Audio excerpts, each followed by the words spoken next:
maitatransfer sa pangalan nila yung mga motor na kulang ang documents tulad ng deed of sale, walang ID, hindi na mahagilap yung may-ari, at patay na yung may-ari. Okay, hindi po kayo kasama sa batas na ginawa na pinirmahan ni BBM. Okay, mag-antay po tayo na maglabas LTO ng panibagong guidelines para sa mga tulad nyo na kulang ang documents. Okay, maglalabas po si LTO ng panibagong guidelines kung paano nyo maililipat sa pangalan nyo yan.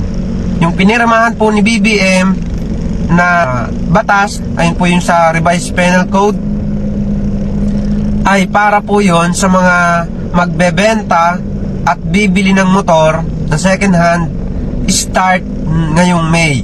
Simula lang po nung napirmahan ni BBM yun. Yung mga magbebenta ngayon ng kanilang motor, kung ikaw ay yung seller, kailangan sa loob ng 5 days may report mo sa LTO.